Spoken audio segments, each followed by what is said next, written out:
This is the moment when boxing stops being just a sport and turns into something deeply human. Because Terence Crawford, a man known worldwide for his icy composure, ruthless precision, and unshakable confidence inside the ring, stands in front of cameras after announcing his retirement and for the first time lets the armor slip, his voice trembling just enough to make everyone listening lean in closer. His eyes glassy with emotion, as if decades of discipline are suddenly fighting their way to the surface.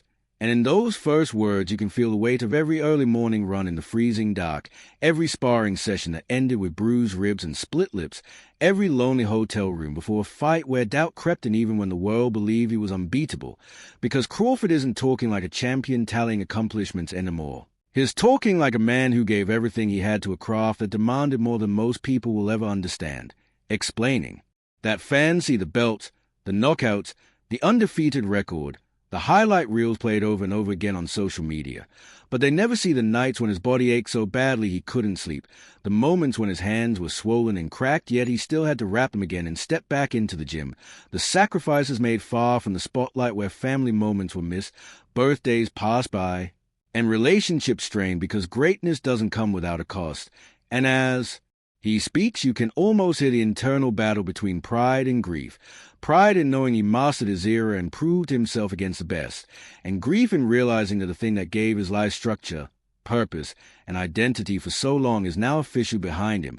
And that's when it hits everyone watching that retirement isn't just about walking away from competition. It's about letting go of a version of yourself that only exists under bright lights and roaring crowds.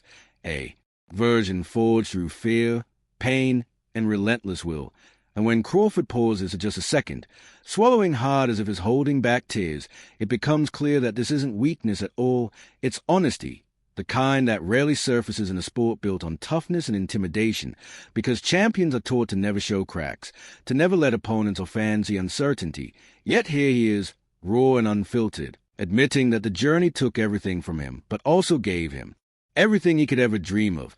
And that contradiction is what makes this moment so powerful, because it reminds us that behind every legendary fighter is a human being who carried fear into the ring and walked out anyway, who pushed past limits even when quitting would have been easier, who understood that greatness isn't just measured by wins and losses, but by how much you're willing to endure in silence. And as Crawford finishes his first statement, you can sense that this isn't the end of his story, but the closing of its most brutal chapter, a chapter written in sweat, blood, discipline, and sacrifice. And while the boxing world debates legacy, pound-for-pound rankings, and where he stands among the all-time greats, this single emotional moment says more than any statistic ever could, because it captures the truth that legends don't retire because they stop loving the sport. They retire because they've given it everything they had left to give, and in that knee-breaking voice, Terence Crawford shows the world that strength isn't just about domination inside the ring. It's also about knowing when to finally let go.